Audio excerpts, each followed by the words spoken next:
Bine ați venit, dragilor din Zodia Gemeni, oriunde v-ați afla în această lume. Sunt încântată să fim din nou împreună la o nouă lectură pentru perioada cuprinsă între 20 până pe 26 iulie. Așa că, dragilor, toți cei care aveți nu doar Soarele, ci și Luna, Venus sau poate Ascendentul în Zodia Gemeni, această lectură este de asemenea și pentru voi. Trebuie să vă aduc aminte că totuși este o lectură general colectivă, așa că vă rog să luați decât ceea ce va rezona cu voi. Dar înainte de a începe lectura pentru voi, dragilor din Zodia Gemeni, vreau să le mulțumesc din suflet tuturor celor care sunteți deja aici și care mă susțineți prin fiecare comentariu, prin fiecare like, prin fiecare gest de apreciere și fiecare gând bun care vine din partea voastră. Așa că mii și mii de mulțumiri tuturor.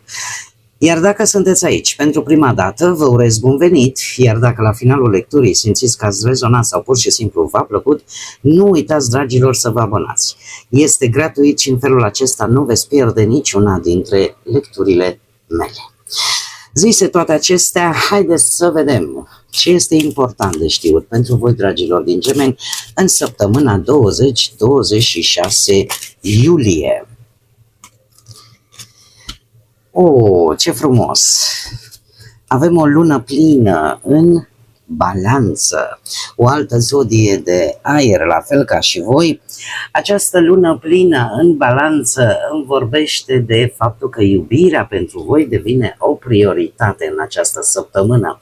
E o perioadă favorabilă ca voi să vă apropiați de cineva, să vă reconciliați cu cineva, să vă consolidați poate o relație sau chiar puteți avea parte de o apariție inedită a unei noi povești de iubire.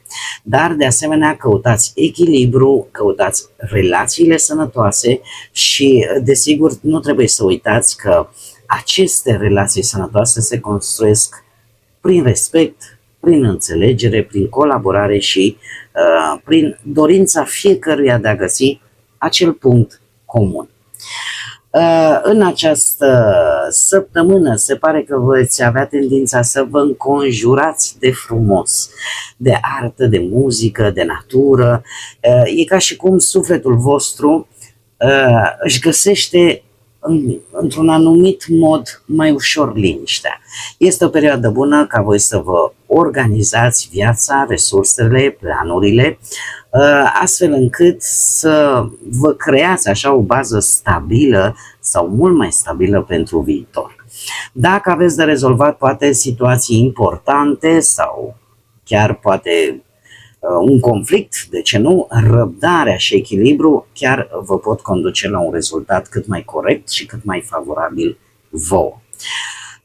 O perioadă în care voi ar fi bine să investiți în acele relații care vă aduc liniște, care vă aduc iubire adevărată, care vă aduc liniște sufletească și asta eu aș spune în general, indiferent că e vorba despre parteneri, familie, prieteni sau pur și simplu colaboratori, cumva să vă oferiți timp și energie alături de acei oameni unde voi vă simțiți respectați, vă simțiți în echilibru și simțiți că există o susținere reciprocă. Încercați să evitați deciziile luate din impuls în această săptămână sau acele decizii luate din dorința de a obține cu orice preț iubire sau cu orice preț aprobarea celorlalți. Pentru că trebuie să știți, dragilor, că adevărata armonie apare atunci când alegerile pe care voi le faceți cu calm, cu sinceritate și respect în primul rând față de voi, cât și față de, desigur, de cei din jur, asta aduce această armonie. Nu trebuie să uitați că frumusețea nu există doar în exterior. Sau nu, când vorbim de frumusețe, nu ne referim decât la aspectul exterior, ci și la cel interior. Așa că e o energie tare faină și tare frumoasă.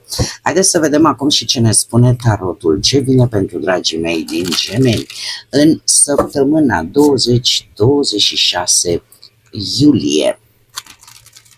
Atât pe plan profesional, financiar sau sentimental.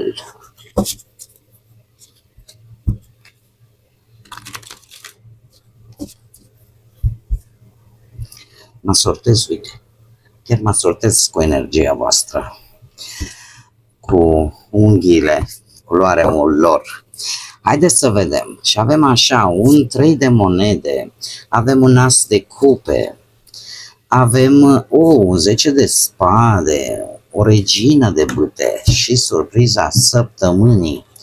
E un rege de bâte aici. Dragilor,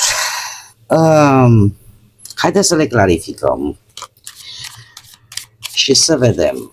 Clarificăm, te rog, pentru dragii mei din Gemeni, săptămâna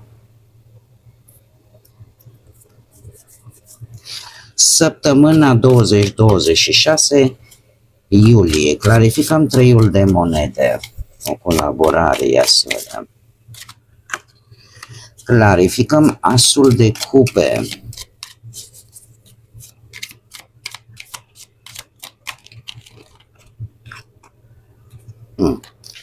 Clarificăm 10 de spade. Clarificăm regele de bâte. Și clarificăm surpriza săptămânii. Bun. Haideți să vedem. Pe plan profesional avem Marele Preot, Zodia Taur. Poate sau nu să vă spună ceva, poate are legătură chiar cu harta voastră astrală, mai ales pe ascendent, sau cu altă persoană. Dar nu este neapărat obligatoriu. Ce îmi spune asta? Asta îmi spune că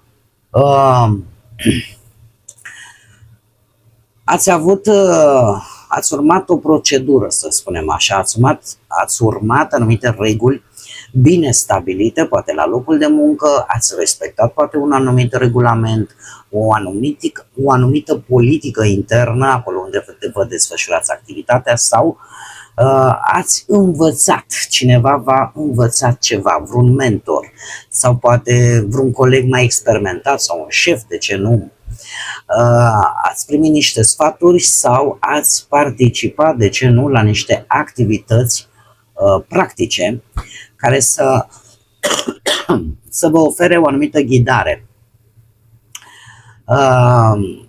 Poate ați făcut un curs, ați făcut un studiu de perfecționare. Cert este că toate aceste lucruri au dus la acest 3 de monede, au dus la un lucru în echipă, un succes care vine către voi dintr-o muncă constantă sau dintr-o colaborare cu alte persoane. Vis-a-vis poate de un proiect pe care chiar aveți șansa să-l finalizați, dar e un proiect de echipă. Da? E posibil să primiți o recunoaștere profesională, să vedeți un progres în cariera voastră, dar datorită efortului în comun. Este un moment bun în care voi să împărtășiți, să spuneți, faceți un schimb de experiențe, să împărtășiți idei, să colaborați și în continuare pentru a avea rezultate și mai concrete și mai bune. Este o șansă foarte bună. Poate că unii dintre voi chiar vor participa la, nu știu, tot felul de evenimente de-astea la nivel profesional, ședințe, ce știu eu. Cert este că la voi succesul profesional, cel puțin în această perioadă, ține foarte mult de munca în echipă. Pe partea financiară avem un as de cupe. El provine de la un 3 de spade. Ciudat, nu? Dar nu e imposibil. 3-ul de spade pe partea asta a banilor arată o anumită pierdere, o anumită neînțelegere la nivel financiar.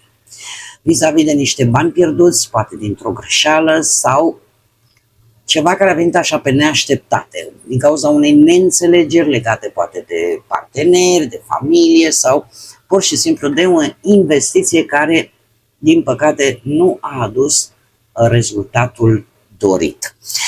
Ce înseamnă asul de cupe? Asul de cupe e ca un nou început, e ca și cum ai avea un feeling. Poate, de ce nu, de ieșire din această situație. Intuiția se pare că va funcționa și e posibil să nu știu dacă neapărat să primiți o ofertă, dar să speculați intuitiv ceva pe partea asta banilor care să gestioneze lucrurile un pic mai bine și să ieșiți din această problemă. E posibil să aveți un câștig legat de, în special cei care vă ocupați cu domeniile astea creative, de artă, de inovative, să le spunem așa. Posibil să vă implicați în vânzarea unor obiecte făcute de mână, de exemplu. Asta înseamnă, da, de a fi ceva creativ și de aici să începeți oarecum să mai atenuați din această pierdere. Sau tot felul de activități de genul ăsta care vouă să vă facă plăcere, dar în paralel cumva să vă și ajute în rezolvarea acestei situații. Aș vedea mai mult o chestie, un flair, ceva instinctiv, da? Care vă poate ajuta. E ceva mic, e adevărat, dar care vă poate ajuta să vă reveniți un pic pe partea asta a finanțelor. În schimb, avem aici pe partea relației.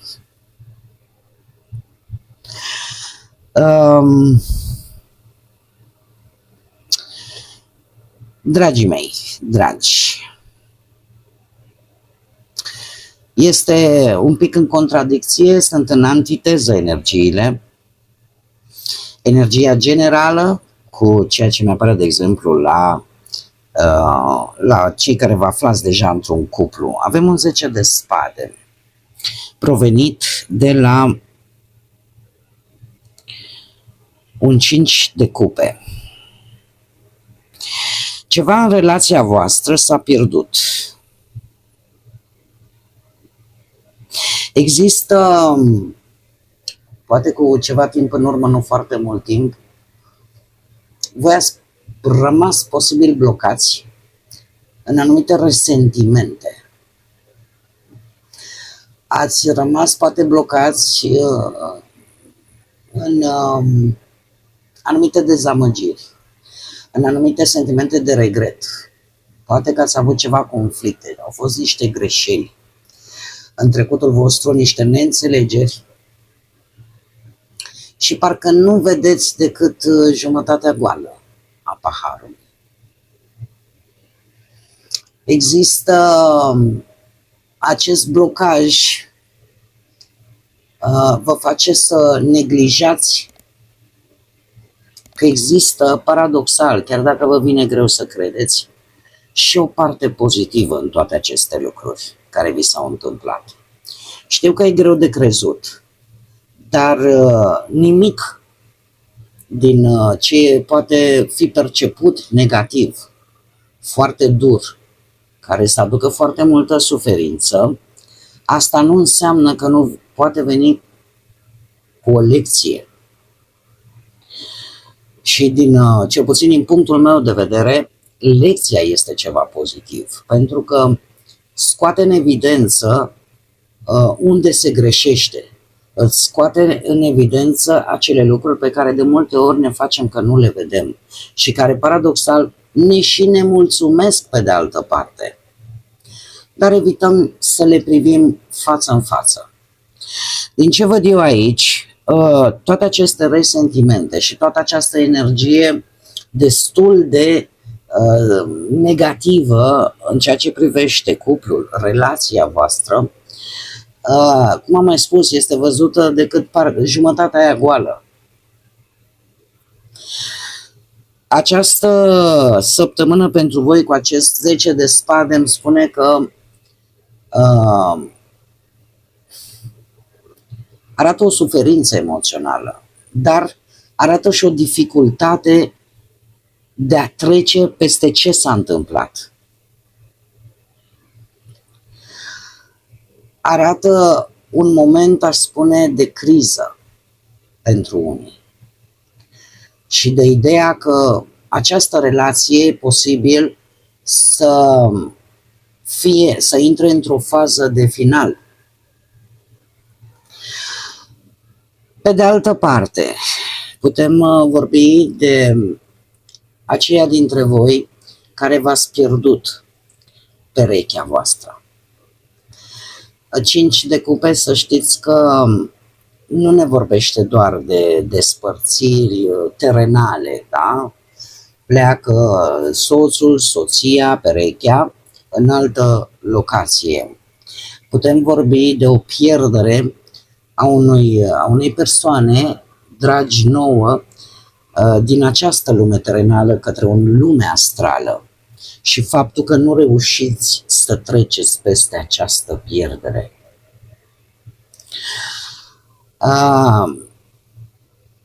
În general, indiferent unde poate vă regăsiți, 10 de spade nu doar că arată această durere, această pierdere sau poate acest sfârșit inevitabil, dar cred că cel mai important arată acele situații care, din păcate sau de ce nu, poate pentru unii din fericire, chiar dacă sunt dureroase, încheie un ciclu și ne dă posibilitatea de a începe ceva nou. E o carte care, deși dureroasă, arată o eliberare, arată o concluzie necesară și arată ideea că după ea începe o etapă nouă, mai curată, mai clară.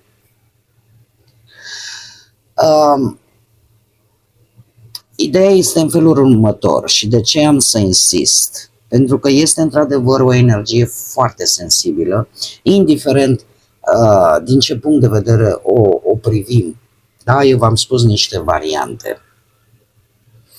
Pentru cei care v-ați pierdut partenerul și el nu se mai află, sau ea nu se mai află în această zonă terenală, se află într-un punct astral, cu siguranță această energie, acest suflet și-ar dori ca voi să mergeți înainte. Orice sfârșit, de fapt, anunță un nou început. Și nu vă spun din povești, vă spun pentru că am trăit aceste lucruri. Așa că tare mult mi-aș dori, mai ales că aveți această energie care ne vorbește despre iubire, care ne vorbește, este o energie atât de deschisă și care, așa cum vedem încă din mesajul principal, spune: adu pacea în viața ta și atunci relațiile tale cu ceilalți vor înflori. E nevoie de liniște, e nevoie de pace, e nevoie să vă dați timpul necesar, dar să nu rămâneți blocați în această suferință continuă. Și zise toate acestea, cred că este de ajuns și mergem la cei singuri. Cei singuri, dragilor, voi sunteți așa, într-o totală, să zicem, opoziție. Avem o rege de bâte, zodii de foc, berbec, leu, săgetător și o regină de cupe, zodii de apă, rac, pești sau scorpion. Ce îmi spune acest lucru? Faptul că se pare că cei care aveți poate lună, Venus sau chiar ascendentul în zodiile de apă, aveți un soi de empatie, iar o anumită persoană în particular a apreciat sensibilitatea și sinceritatea, de ce nu, a voastră. Pe de altă parte, voi se pare că atrageți, nu știu dacă voit sau nevoit, voluntar sau involuntar, atrageți acei oameni care sunt, cum să spun eu, caută o relație bazată pe respect, pe empatie, pe compasiune, care apreciază arta asta a sensibilității și e posibil ca voi chiar să fi găsit, posibil de ceva vreme, pe cineva care cumva rezonează cu felul în care voi sunteți, cu felul în care voi vedeți poate o relație. Iar acest rege de bâte îmi spune că în această perioadă există o energie cu care, mare atenție, chiar puteți avea o întâlnire. Este o energie destul de ambițioasă, destul de dinamică, care să știți că va trece la acțiune și care pentru voi, de fapt, va fi ca o explorare nouă, o persoană care îți va permite să fii tu, să-ți păstrezi autenticitatea dar în același timp, desigur, să fii și asumat. Este o energie foarte focoasă, așa, dar în același timp să știți că nu este chiar o energie imatură, da? Are o anumită maturitate. Acum, dacă unii dintre voi aveți poate și nu aveți zodii de apă pe lună, Venus sau ascendent, poate aveți voi în zodii de foc. Și atunci voi sunteți cei care vreți să treceți deja la acțiune, dar nu oricum, ci cu maturitate. Cu maturitate și cu încredere în voi. Surpriza săptămânii este adusă de un 6 de monede, care la rândul său provine de la un 8 de bâte. Dragii mei, ceva care se schimbă foarte rapid, sunt lucruri care vin într-o viteză foarte mare către voi, posibil să apară chiar și o călătorie cu avionul, de ce nu, dar apare clar o comunicare rapidă, vești, ceva care progresează foarte accelerat, poate să fie un ajutor, de ce nu, poate în bănuți, dar vorbim de un succes, chiar dacă este temporar,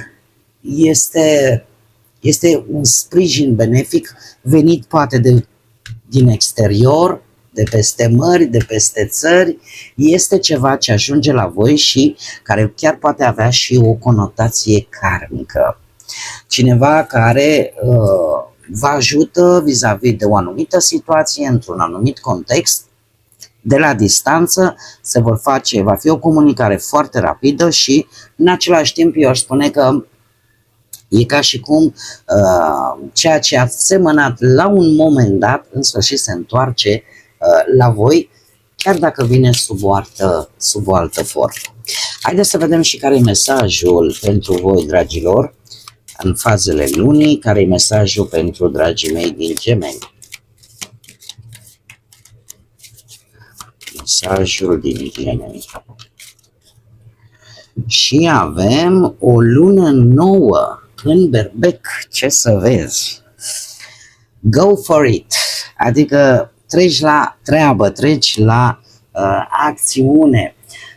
Dragilor, intrați într-o energie de progres, de creștere, în care voi nu trebuie să vă culcați decât pe ideea, lasă că îmi fac decât planul. Trebuie ca planul, ideile, ceea ce voi vreți să realizați, pas cu pas trebuie să și depuneți un pic de efort, să treceți la acțiune, pentru că această lună nouă în Berbec, zodia Berbec e renumită pentru faptul că orice provocare, parcă zici că toată viața trăiesc din provocări, este o energie foarte puternică de foc, o energie care în permanență ia fiecare provocare cu inima deschisă, cu curaj, cu ambiție și desigur, nu, cu multă acțiune. Așa că voi se pare că intrați într-o perioadă în care acțiunea trebuie să meargă în paralel cu ceea ce voi vă doriți, cu ideile voastre, cu planurile voastre de viitor și să nu stagnați, da? Să nu rămâneți statici decât în faza de proiect. E o perioadă în care lucrurile încep să se miște. Bun, dragilor, cam acestea au fost mesajele pentru voi. Eu vă mulțumesc desigur că ați fost alături de mine, iar până data viitoare, când ne vom reîntâlni cu siguranță la o nouă lectură, nu uitați, suflete frumoase, să gândiți înalt, să zburați înalt și desigur să lăsați ca pacea, liniștea, credința și iubirea să vă însoțească la fiecare pas.